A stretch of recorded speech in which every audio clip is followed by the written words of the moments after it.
Saturday, April 27th, 2024 is Independent Bookstore Day, and in celebration, I want to share with you a bit of a hunt I went on recently to 3 incredible indie bookstores, and specifically, I was on the hunt for books published by Graywolf Press.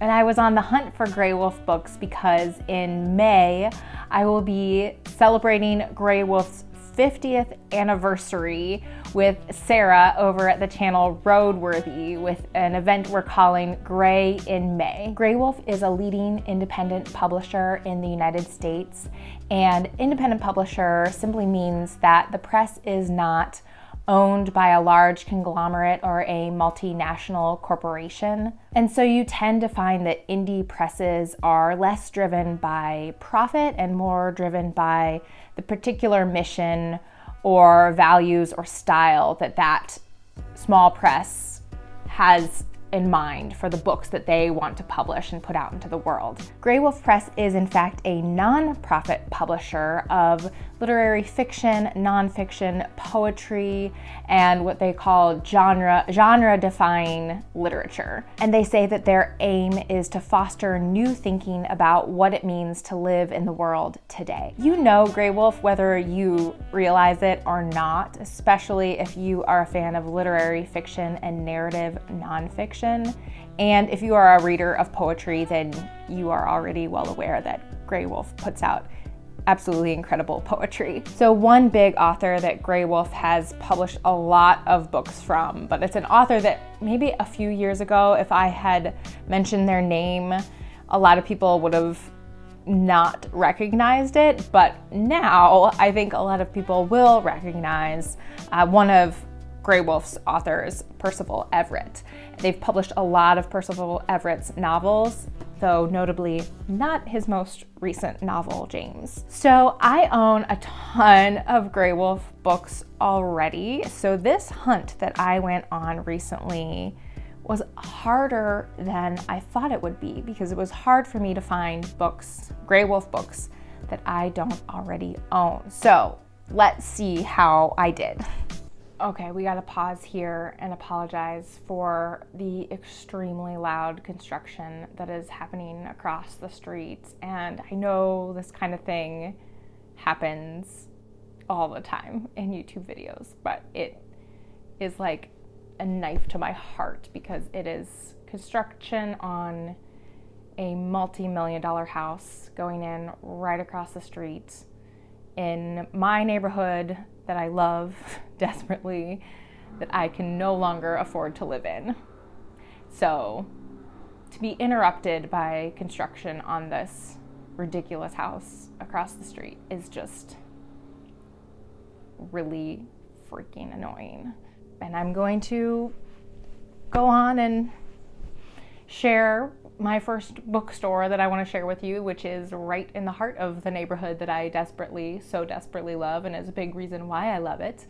And I'm so excited for these people across the street to be able to move in and enjoy it too. So anyway, let's tamp down the bitterness and tell you about the first bookstore that I visited, which is called Women and Children First, and it is a fantastic bookstore in the Andersonville neighborhood of Chicago. And yeah, it's my favorite bookstore. Somebody once asked me when I said it was my favorite bookstore, what about this bookstore makes it your favorite? What makes a bookstore your favorite bookstore? And I had all these great reasons that I was going to share.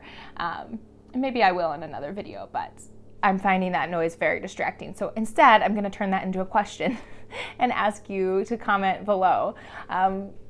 Share your favorite bookstore and then tell me why. Why is that bookstore your favorite bookstore? I'll share one reason. I think first and foremost that importance of a favorite bookstore is that they carry the kinds of books that you like to read. And sometimes when I go into a bookstore, I find it hard to find the books that I love the most, which, as an example, are, books from independent publishers. And yeah, sometimes that is really hard. And at Women and Children First, it is very much not hard to find. They carry lots and lots of amazing under the radar or a little bit under the radar books in their bookstore. So that is one of the big reasons why I love them. So when I visited Women and Children First, I checked the fiction section and I didn't see cursory glance, didn't see much Graywolf that I didn't already own, but then I went to the poetry section and indeed found what I knew they would have at Women and Children First. I knew they'd have it. A book that I have been desperately, ever since I found out it was happening, wanting to read, and that is Raised by Wolves, 50 Poets on 50 Poems, Graywolf Anthology. And I'll tell you a bit more about each of these books at the end as well. Next, we're going all the way to the West Coast to an amazing little town called Grass Valley in Northern California. And Grass Valley dates all the way back to the Gold Rush. That is the story of its founding is all related to the Gold Rush in Northern California.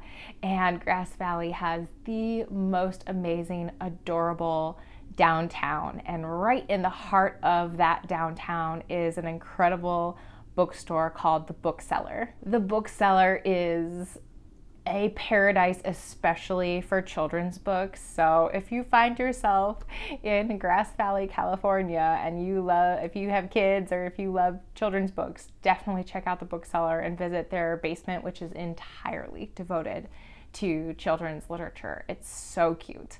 But their first floor is also amazing.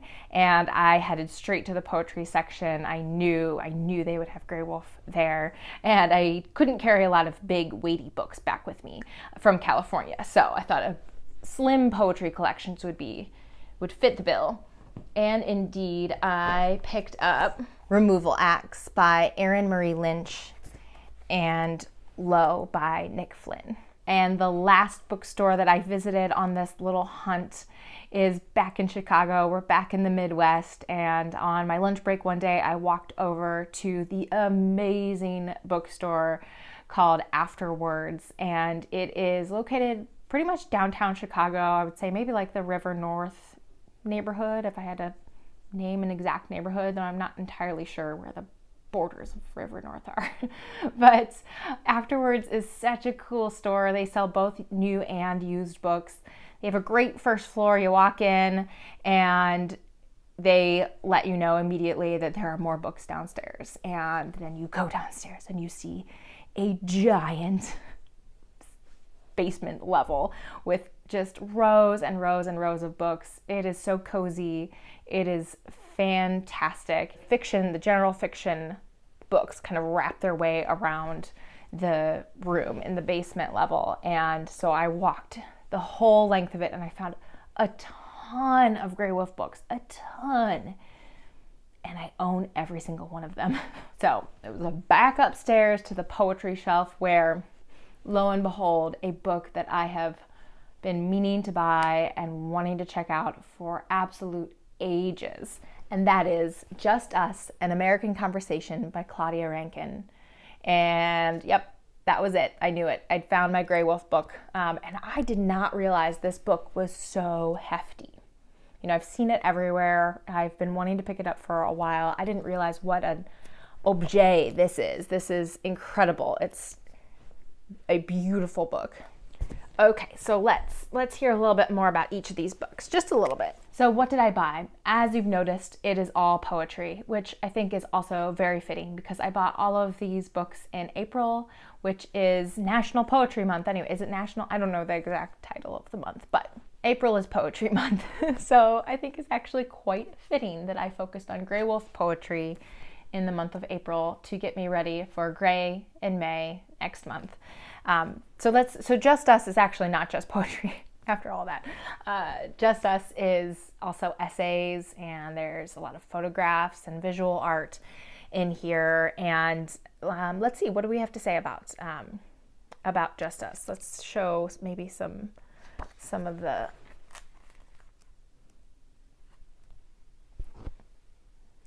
inside. I mean, it's just really beautiful, really beautifully done book. So let's read a little bit about what Just Us is all about. So New York Times Book Review says, as she did in her acclaimed 2014 collection, Citizen, Rankin here combines essays, poetry, and visual art to interrogate the ways race haunts her imagination and America's. And Judith Butler says, this brilliant and multi-layered work by Claudia Rankin is a call, a bid, an insistent, rightly impatient demand for a public conversation on whiteness. In a time when shameless and unbridled racism takes its most vivid form as the voice of the state, Just Us offers a way to think and feel in the midst of ordinary life drenched in the history of racism, and moves with tenacity, critical patience, and rare honesty toward a potential affirmation. Let's also talk about Raised by Wolves. So this is in celebration of Greywolf's 50th anniversary, an anthology of 50 poems by Greywolf poets, chosen by other Greywolf poets. And each poem is then accompanied by a very, very short little essay about why that poet chose the poem. And this is like my favorite kind of, I think, poetry anthology. It gives you, especially as someone who is not a poet and hasn't studied poetry, I just feel like it gives me a little bit more to sink my teeth into, to understand kind of the context of the poem itself. And so I've started this and it is amazing, and I know that it's going to inspire me to check out more of the collections from the poets themselves, and I'm so excited for that to happen. I do love anthologies because they introduce you to so many different poets and styles. See, and here's one I know I own but haven't read yet, and that is a poem from Ilya Kaminsky from the collection Deaf Republic, which I do want to read possibly next month. Then we have my books that I picked up from California, including Low by Nick Flynn, and let's read about this a little bit here. This beautiful, I don't know, I love the cover. Here's what it looks like inside.